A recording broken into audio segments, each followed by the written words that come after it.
Good morning, everyone, and thank you for coming today to Richmond Fire Department's winter weather briefing, our first briefing of the 2022 calendar year.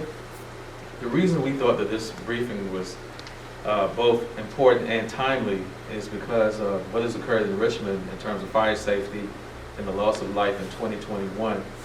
But not only here in the city of Richmond, the loss of life, but the loss of life that's occurring nationally.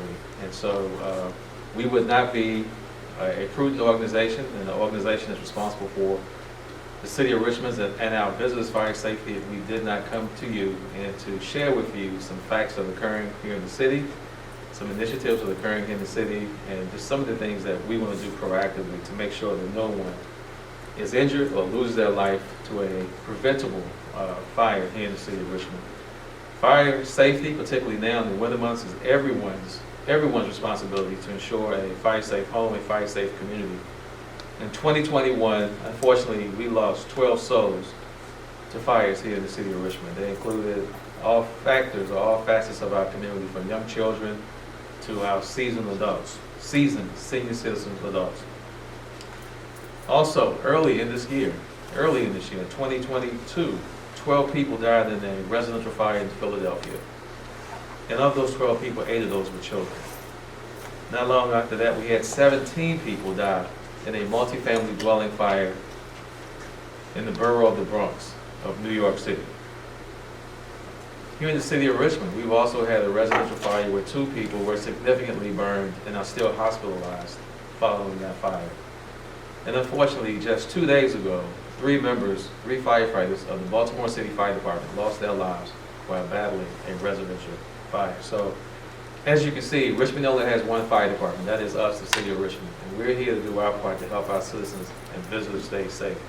With this today, I've asked that members of my team, to my right, Assistant Chief Christine Richardson, and our Fire Marshal, Battalion Chief Earl Dyer, join me today in communicating our fire safe message. As I indicated earlier, we're taking several initiatives to ensure we're doing our part, such as canvassing and knocking on doors in the city of Richmond to offer free smoke detectors and to engage residences on their properties to help them stay safe. The other things that we plan to do is to now expand this effort into multifamily dwellings to make sure that we engage owners and their residents to do the same thing. Typically, winters here in the city of Richmond can be pretty harsh. They're harsh for their temperatures, they're harsh for the amount of precipitation that occurs, and it really, from a response standpoint, it really taxes our members, it taxes our resources. But if we could all do our part to prevent those things, when we have the opportunity to prevent those things, we do our due diligence and we really help our residents to live and enjoy a fire-safe life in a fire-safe community. So really, this is our opportunity, again, to reduce the incidence of fire. What are some of the risks associated, or some of the hazards associated with residential fires? Obviously, if we lose power because of a snow or ice event, generators will produce a lot of carbon monoxide, which is a deadly, odorless threat that causes deaths every year. Candles, one of the leading causes of fire, open burning candles. So we definitely have to make sure that we do our due diligence to ensure that if we use candles responsibly. We make sure that all candles are extinguished at the end of their use. As is noted on the screen, 11% of candle fires each year, particularly in December and January, 11% of candle fires occur in these months. Electrical, obviously electrical fires still robust and occur every day. And some of the biggest fires in United States history have occurred because of electrical fires. So roughly all home electrical fires involve some type of electrical distribution or lighting equipment.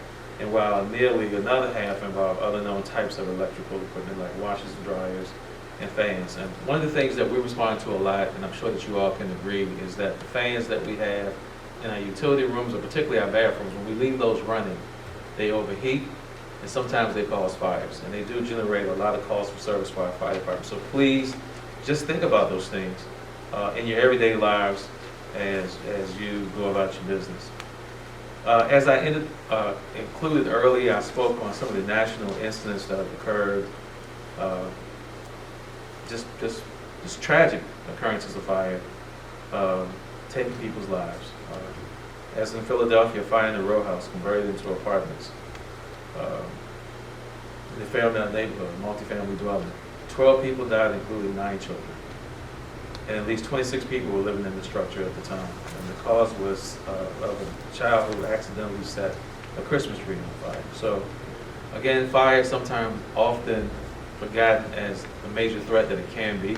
There are other factors in our lives that may pose a more immediate threat to us. But when fires do occur, then we have to think about all the things that we were taught when we were younger.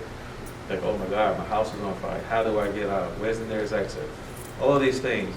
It's incumbent upon us to make sure we practice these elements of fire safety long before we ever think about being involved in a fire. And in 2022, I think it's irresponsible if you don't have a working smoke detector or smoke alarm in your home, particularly when we offer smoke alarms here in the city of Richmond for free. If you're not doing it for yourself, doing it for the loved ones in your life and for your neighbors in your community. Smoke alarms are absolutely free here in the Richmond community. And on top of that, the Richmond Fire Department will come out and install those for you. Again, in January the 9th, in New York City, in the Bronx, 17 people. 2022, we're still talking about multiples of people dying accidentally in a fire. And again, most people never believe that a fire will occur in their home or on their block. And when it does occur, it's often too late for you and your loved ones to escape these fires. This building was a 19-story residential building containing a total of 120 apartments. And the cause was reported a defective space heater. And we are in the time now where we know if overnight the temperatures drop down in the teens fairly routinely, and people are doing their best to stay warm. And so we want to make sure that in your effort to stay warm that you do so responsibly. And also the fire alarm system was triggered by 2 self-closing doors that would help people to escape from the fire and to prevent spread of the fire were malfunctioning.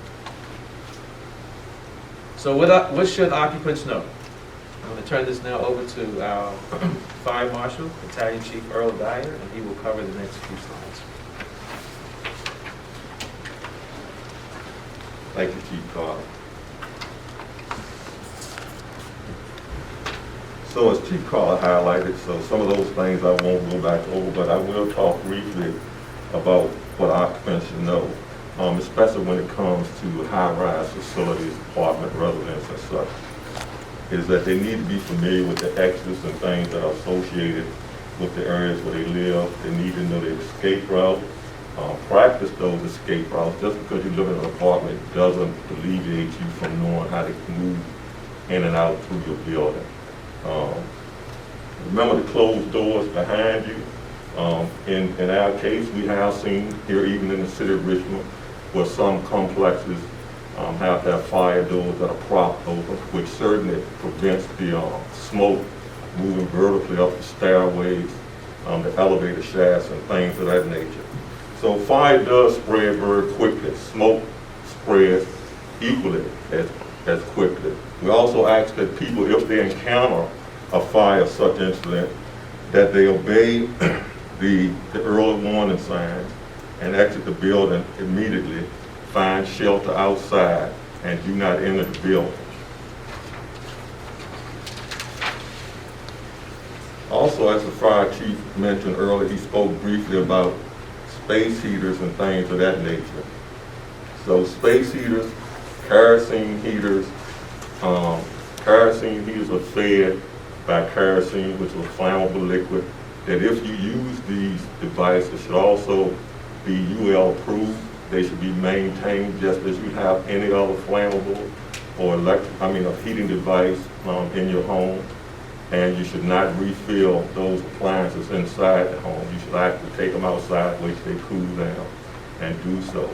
Space heaters, over the last couple of days or several weeks, even in our community, we've had such incidents where we've had an individual displaced as a result of his space heater being too close to combustible materials. And then we've had a gentleman that's lost his life near the end of last year as a result of a space heater. So we encourage those individuals that live in our community to keep at least 3 feet away from, keep those heaters at least 3 feet away from those combustibles. Don't leave those space heaters and kerosene heaters and things on as you retire for the night. And what you see on the screen behind me is one of the things that we've been talking about since the fire deaths that we actually experienced through all of last year. These are some of the big things that we see. People leave the house and then for some reason they have a tendency to go back in the house. They have working smoke detectors, but their smoke detectors don't have batteries.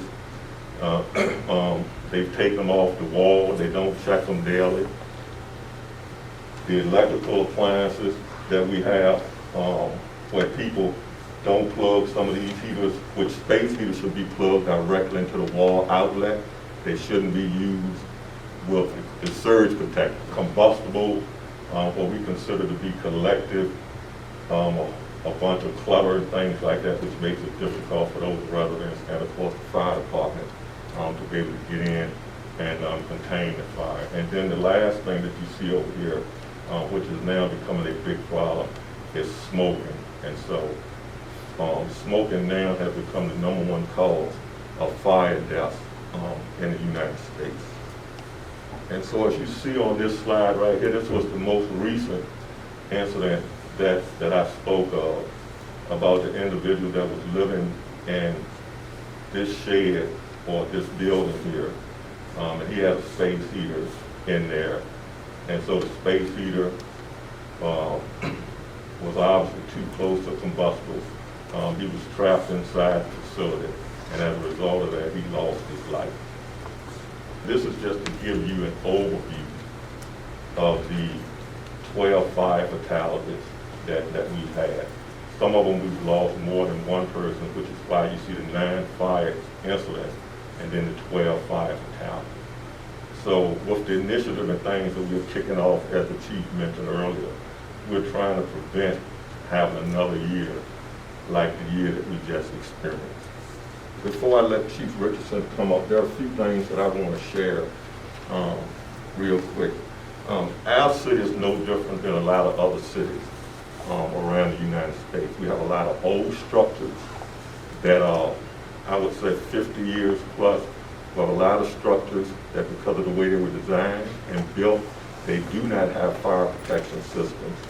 We have a lot of structures where we have 55 plus communities that live in them, and so we experience some of the same things as smoke detectors not operating, people taking the smoke detectors down, fire protection devices, people don't report those or they're afraid to report them for some reason. And so if you have such incidents as these that take place, then those members of the community should, #1, reach out to their management or their maintenance team. And if they continue to have problems with these devices or these suppression systems, then they should reach out to my office, and we'll do what we can do to investigate that and have those facilities brought into compliance.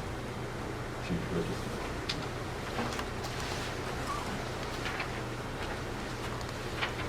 Good morning. I'll be speaking to you in regards to the neighborhood initiatives that we have taking place, and also the importance of preventing firefighter injuries and deaths. Since May 2021 through January 2022, Richmond Fire Department has been canvassing single-family dwellings in the city of Richmond, reaching approximately 45,000 residences. We've shared with the residents fire safety information, and we've also installed, when requested, smoke alarms and or replaced batteries for their smoke and or carbon monoxide alarms. As of January 2022, we've installed approximately 750 smoke alarms. Over the next 6 months, Richmond Fire Department will be canvassing multi-family dwellings. Based on the 2019 census, approximately 43% of our residents currently live in multi-family dwellings. This number actually fluctuates when we actually consider college, universities, and dormitories that are occupied. Our canvassing efforts will include meeting with building management and handing out fire safety information to all residents in multifamily dwellings. As of the July 2019 census, the city of Richmond currently has a population of 230,436 people. Of that number, 240,000 people actually live in housing units. Of that number, approximately 89,000 of these units are occupied. 56% are considered renters, and approximately 42,000 are in multifamily units. Based on the math, approximately 43,000 citizens currently live in multifamily units. This initiative will be started in February 2022. And the initiative will focus on prevention, fire safety and prevention, and ultimately saving lives and preventing injuries. At this time, I'll turn it back over to Fire Chief Melvin. Thank you. Again, everyone, winter fire safety should be everyday fire safety.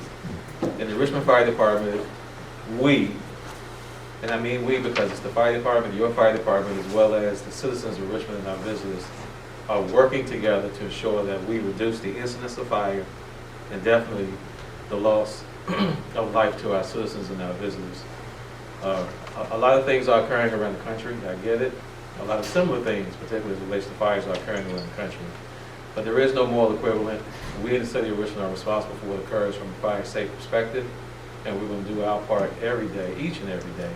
The men and women that work out of our fire stations are doing their part to respond, to educate, and to mitigate these events when they occur. They're doing a fantastic job, for which I'm very proud to stand before you as fire chief, a very robust and capable an organization that goes above and beyond to do what it can do to reduce loss of life and save property. So today concludes our briefing, and we're more than happy to answer any questions that you may have concerning the information we provided today.